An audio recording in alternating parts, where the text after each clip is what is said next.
Yan yung buntis na ako. Tuwang-tuwa si baby, yung ate niya.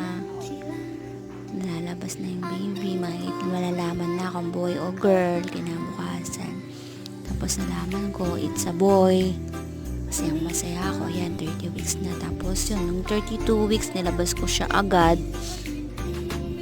Sa bahay ko na lang siya nilabas kasi inabutan nga ako. Ayan, malusog naman siya, malaki, mabigat. Tapos ilang oras lang, mga 2:00 na ng madaling araw. Biglang hindi na siya makahinga kaya dinala na namin siya sa ospital. Ayan, binayahin na namin sa Maynila. Sa 13, talagang wala na siyang heart rate. Ayan, talagang kahit tinubuhan na rin siya, nandun na kami sa Maynila sa hospital doon.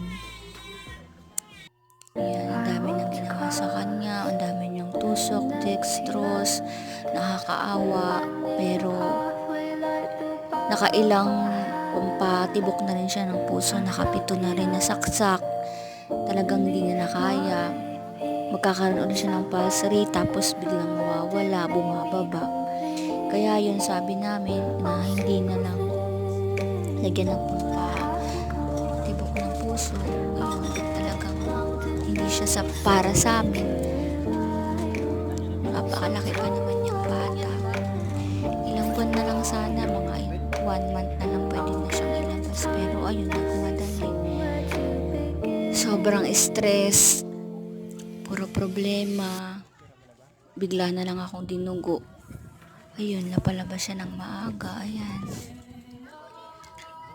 Maraming pagsisisi, sana inalagaan ko siyang mabuti, sana inalagaan ko yung sarili ko, inuna ko yung sarili ko para naalagaan ko rin siya sa loob ng tiyan ko. Sana ngayon, buhay sana siya. Pero okay rin kasi siguro, yun talaga yung tama, yun talaga yung mangyayari. Isa na siyang anghel ngayon. Mahal na mahal kita, baby.